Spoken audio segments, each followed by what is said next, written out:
You know that saying, you have to have a breakdown to have a breakthrough? Yeah. Like, nobody wants to be in those icky, shitty feeling points. But sometimes you have to be in the muck in order to learn things about yourself. Yeah. Yeah. It's so hard to, like, grow when everything is great.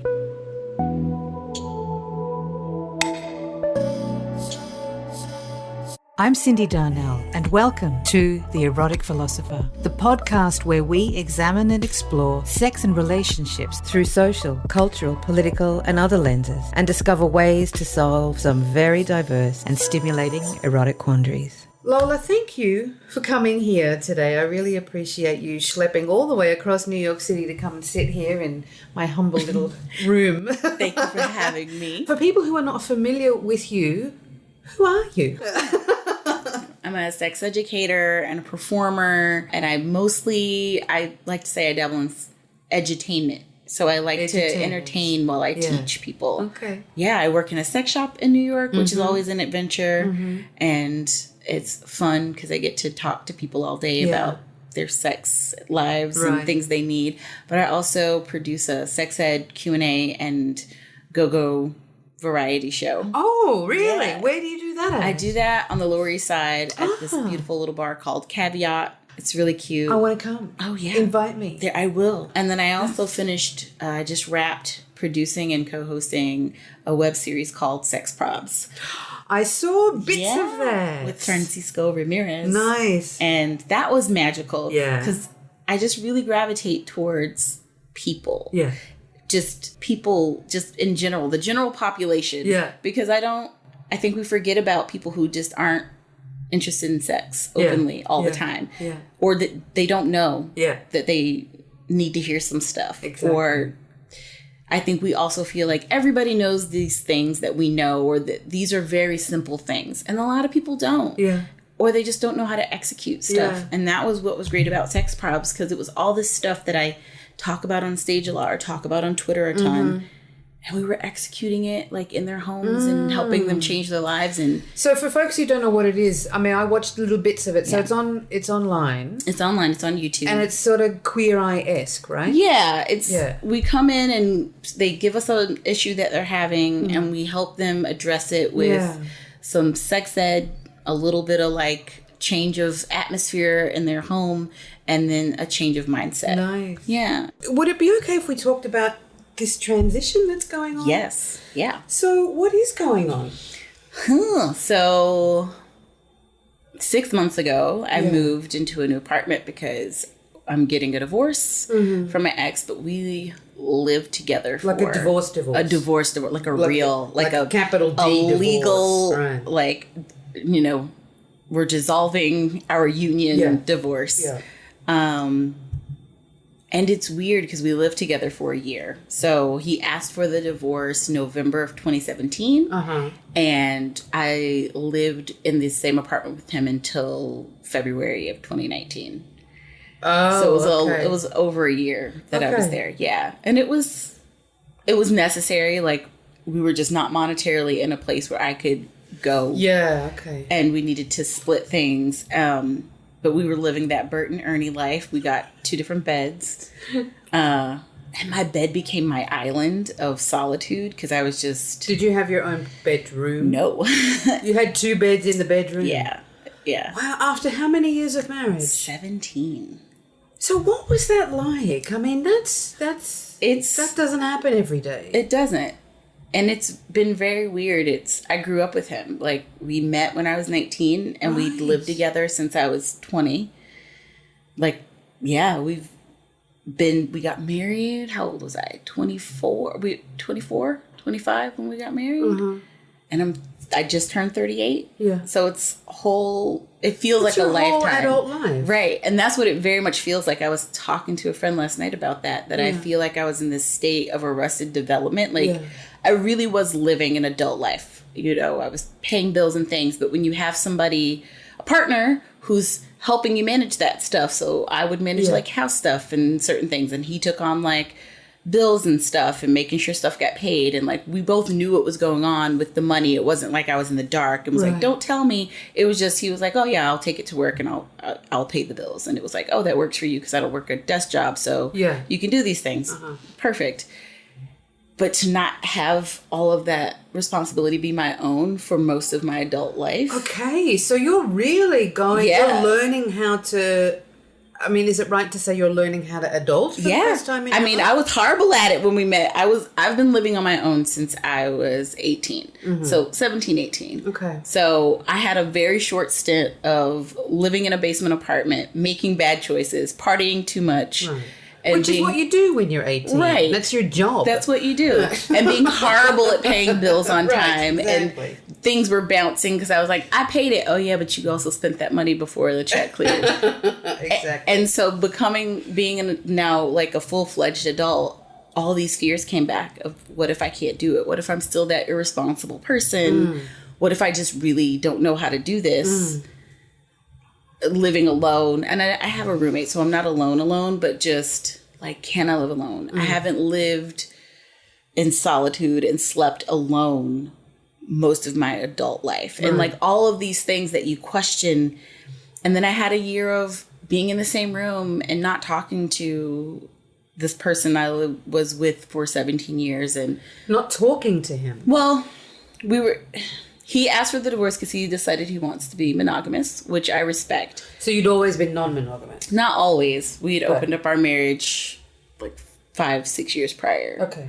And he decided he didn't want to do that. And he and his girlfriend decided they both wanted to be monogamous and that they were leaving their spouses for each other. Like, oh, wow. Yeah, everything that people go, but what if this happens? It happened. It happened. But the thing was I wasn't upset about that because when we opened up, I said, if there's ever a point that this is not your jam, let's talk about it because it's my jam. And if we have to part ways, I want to part ways in a way that feels good to both of us. Okay. And I wish he would have remembered that bit because it was a lot of him not talking to me really honestly about what he was going through for 2 years and kind of planning an escape of sorts that I didn't know about while gaslighting me a lot because I was feeling it. I knew. I was like, this is not, something's wrong. I know you're saying nothing is wrong, but I can feel something's wrong. I can feel the shift in attention. Yeah. And you know when that energy is changing. You know it. Yeah. And to have someone keep telling you no. And then I was getting very angry. Making. Yes, it is. But then also to have somebody tell you you're literally crazy for having knowing. Emotion and knowing and trusting your spidey senses. Right. And getting angry. And my anger was invalidated a lot. And I was like, well, you have an anger problem. So I was in a situation where I was thinking it was me, that I had an anger problem, all these things. And then only for him to say, so, hey, I'd like a divorce. I want to be mono. The thing that you've been thinking for the last couple years is true. I didn't know how to talk to you, blah, blah, blah, blah, blah. But it was just like, you've been literally making me go mad and doubt my sanity and doubt like that I'm a good person and that I'm somehow being abusive to you by asking you these questions over and over again. And there was a lot of that. And so there was this relief, but also it tilted me completely off of my axis. Yeah, I bet. So much. If we were to fast forward to now, what's it like being you now? Oh, God. It feels freer. Okay. Or I don't even, not free. I feel like I know myself for myself. Like not who I was as a wife or a girlfriend for a very long time.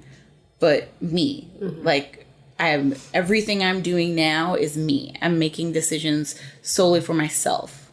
Whatever I want to do is for me. I don't have to consult with anyone. I don't have to. Is it scary? It's not. It's not. Lovely because I don't think I realized how much of a struggle it was to compromise. Okay. So that's the perspective. Yeah. So how did you go from your world falling down around your ankles to it doesn't matter? How did you do that? I don't know. I think I went through the hard grief and the I don't know what I'm going to do. And I think as I moved through it and I realized we always want to tell people, like, hear me. These are the things that I've realized. Like, I just want you to hear me. Yeah. And when I realized that he wasn't going to, I just started telling myself this thing of, it doesn't matter. It matters to you, And it's good that you figured this out, but he doesn't care. So what matters to you now? Now I just want to move. I want to move forward. I've also been able to tell him some of these things because and that was the thing. So I went through my year of hard, hellish emotion and really having that, it doesn't matter, but keep my side of the street clean. So, what became my mantra of don't start a fight with him about it, because at the end of the day, he doesn't care that you're having any of these realizations. He doesn't care. He doesn't want to hear it, but keep your side of the street clean because karma, and you need to. Yeah. And then on my way out was when he started having his breakdown of, oh my God, you're leaving. Oh my God, this is real.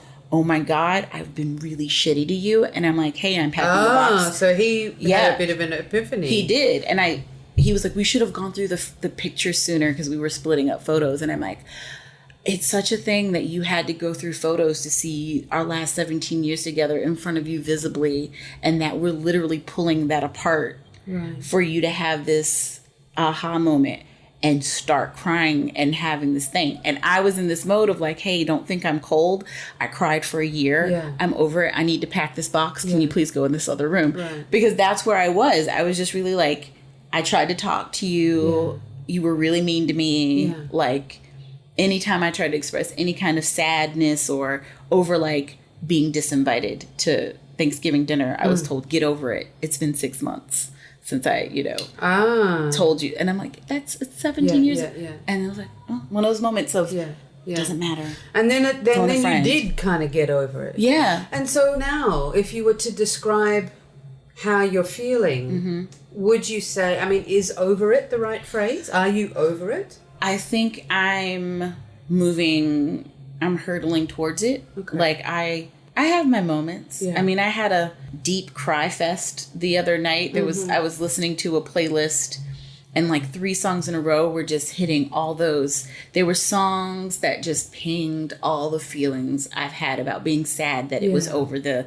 I didn't get a chance to mend it, or that we waited so long to mend it, and that like it just fell in such disrepair that we couldn't, and that I just didn't feel heard at the end, that almost like this little voice that still is like, if you had a chance to really get him to listen to you, maybe it would be over. And I just cried and I got it out, and I think I was sad for like 2 days, and then it's like, okay, it evens out. And I think I'm in this place of it needed to happen. Okay. We weren't. So you're in a place of acceptance. Right. We weren't happy. Yeah. He didn't want to be like, I am who I am, and he doesn't like a lot of that. And I'm not going to change. And I don't think I have to. So that's really powerful what you just said, that I am what I am, and he doesn't like a lot of that.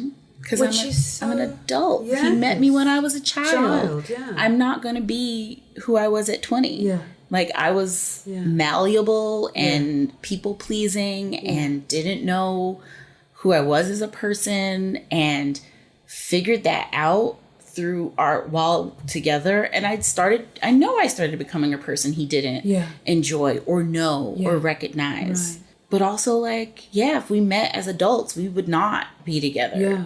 And I don't think that's a bad thing. And I've said that as like, we were children.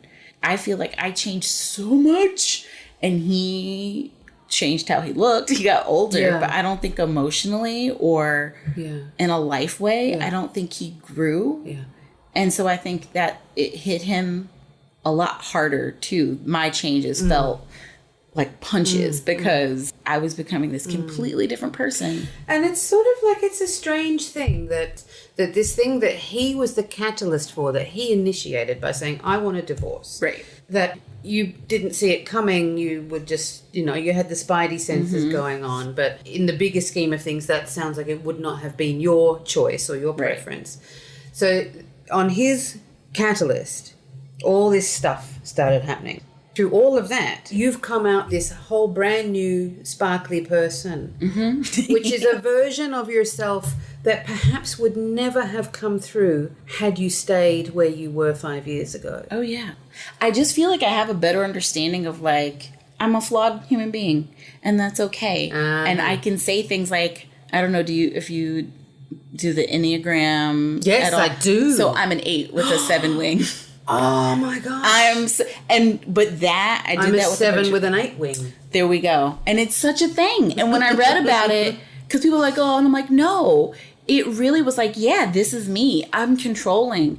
And it tears my soul out to have to be hands off with things. And, you know, I always think I can do it better. Yeah. But knowing that stuff helps you not be the worst of that. Yes. And I think that's how I've taken it. When you've got the grades, the 3 grades from functional to not so functional to pretty dysfunctional. Right. Yeah. It's so helpful. It's a useful tool. It is, because I'll do some stuff and like I don't trust a lot of people. And so something will happen and I'll be like, I'm such an 8. And I'll be like, hey, this thing happened because I'm an 8. Like, it's self-awareness on this scale where you're like in the middle of it and you're like, yep, okay.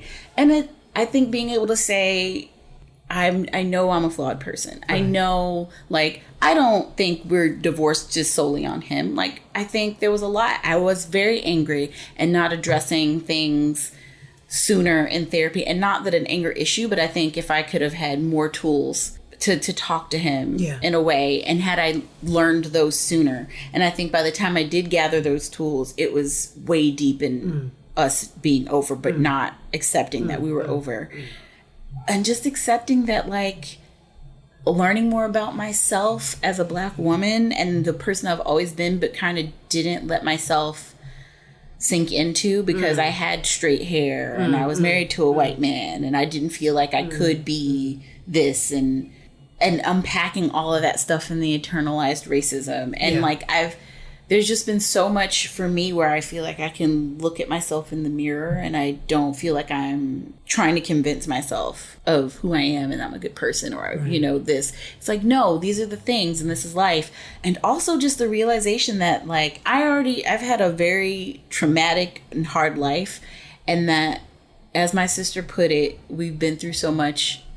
This is a drop in the bucket of what you've been through. You're going to be fine. Yeah. And when she said that, I'm like, you are so right. This does not compare to half the shit that I've been through in my life. Yeah. And it felt so, because it was in the now. Yes. And it was like, you can manage this. Yeah. And like, it's been an adventure of like, okay, I can do this. I'm a planner. I can set alarms. I won't be late in paying bills. I know I can pay my rent on time. Yeah. Like, I can manage my money, and I'm going to put these things in place because you're not 20. Yeah. You're not that person. So it sounds like that as part of your healing process or transformation process, perhaps, it sounds like it for you, it was a very practical thing. Like, you were setting alarms and setting reminders and doing this and that and that. So the nuts and bolts of functioning was looked after, was managed. Yeah, or trying to be. And, which I think is a really crucial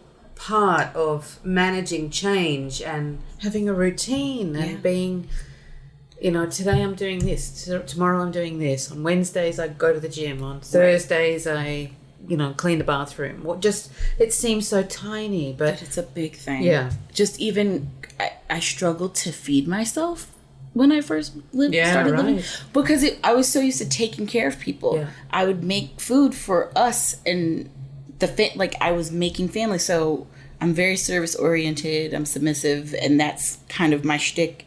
Is I'm very service oriented, which is a wonderful quality. It is. It's also part of my love. One of my major love languages is acts of service, and learning that, like, hey, you don't love yourself if you can't do this for yourself. Yeah, I can say I love myself all I want, but like giving myself my acts of service. So going to the grocery store and figuring out, what are we going to do for this week? And like, how are you going to take care of yourself? And are you eating whole meals, or are you eating crackers? Like, what are you doing? Or are you eating like an apple and like... And this is, I think, the crux of self-care, is that it's not massages and spa weekends. Mm-hmm. It's, you know, eating vegetables. Yeah. Changing your sheets. Yeah. It really is. Cleaning your bathroom. Yeah. And that, but that stuff became the driving, my points to get through it. It was like, I'm going to work and I have to go to the grocery store like late. And I found out this place is open late, so I can go there after work and get home and do this. And like, it felt so rewarding to just come home with groceries. Yeah. unpacking groceries and filling the fridge and my pantry just started feeling like these big, you did it milestones, and changing, washing laundry in the washroom of the apartment building and like going down and doing the whole thing and going through the motion. And I'm like, may this always feel so rewarding to have to do my laundry. Wow. Because it was just such a thing of doing something for yourself is so like we just so don't do it. It becomes meaningful. Yeah. It really becomes meaningful. Hey, I'm going to read you a letter, yes. Lola. Are you ready? I'm ready. Hi, philosophers. That's us. I'm writing to you today because I'm stuck. For many years, in many ways, I've been dishonest. Really dishonest. I've done some shitty things, and even though I've been working on it in therapy, I can't help but feel like I'm stuck in this. For many years as a young woman, I was on a cocktail of meds to manage everything from depression to anxiety to insomnia. During this time, I'd get an idea in my head about doing something, and no matter what I tried, I couldn't let it go. I'd have to do it. Maybe stealing. I'd steal money from my friends' purses, from my parents, groceries in a store.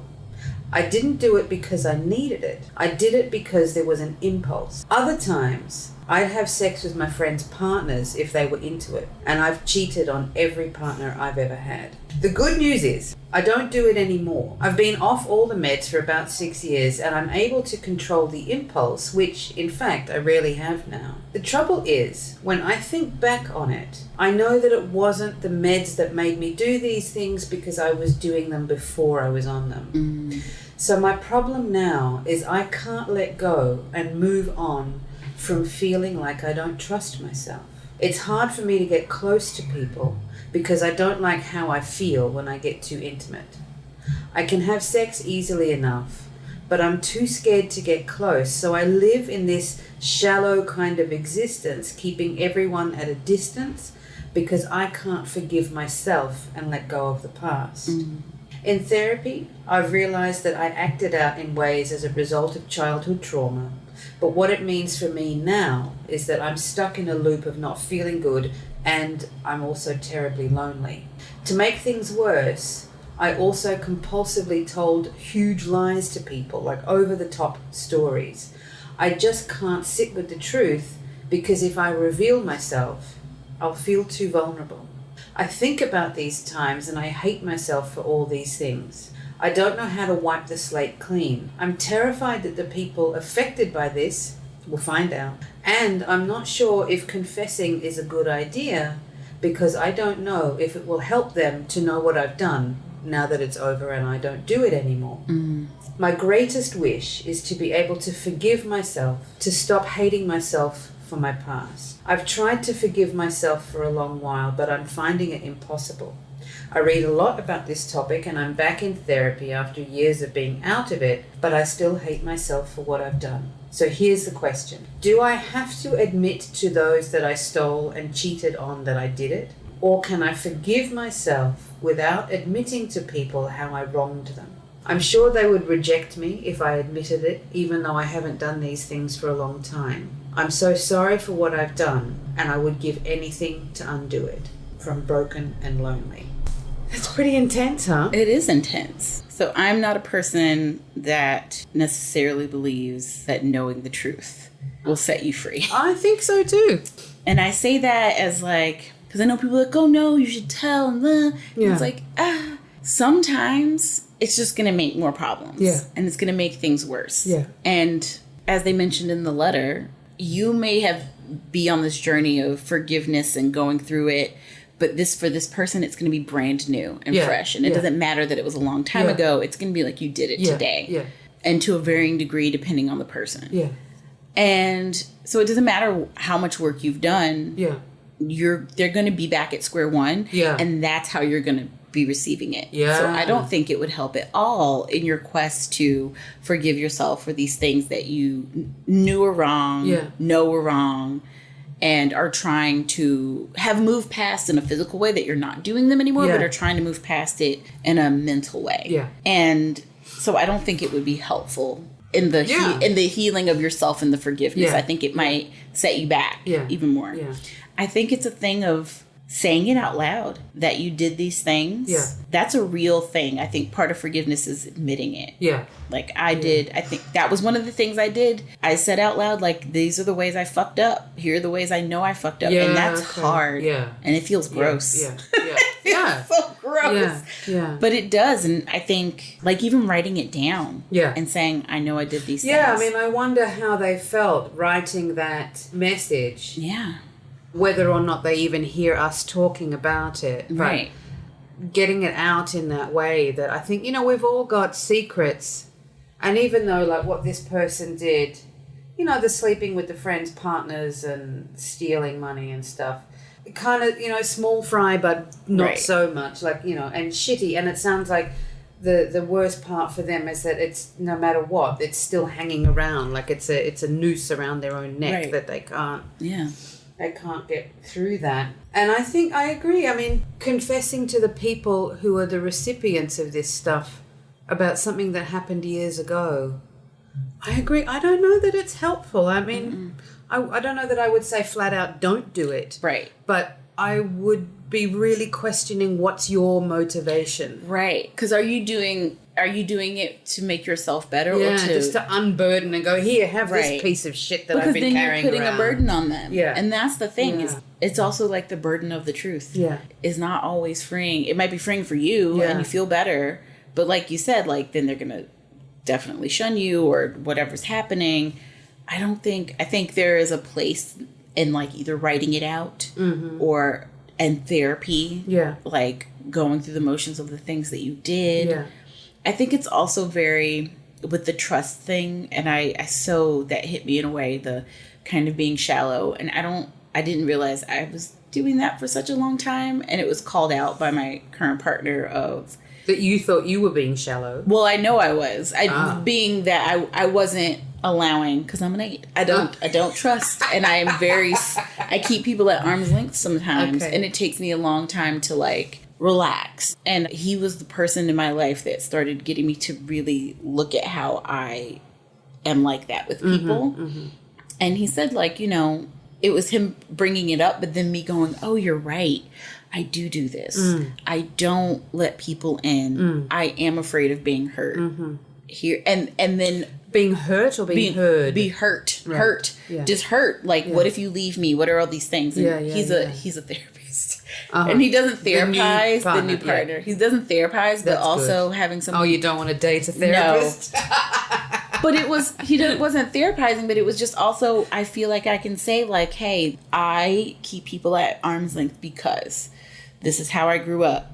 This is stuff I've gone through in my relationship. Or even like, hey, this is a trigger. But knowing that he understands those things. So I think that's also a thing, is where the therapy comes in, is not rationalizing it, but explaining it out loud to yourself. Like, hey, I have a trust issue because I went through all this shit as a kid. Right.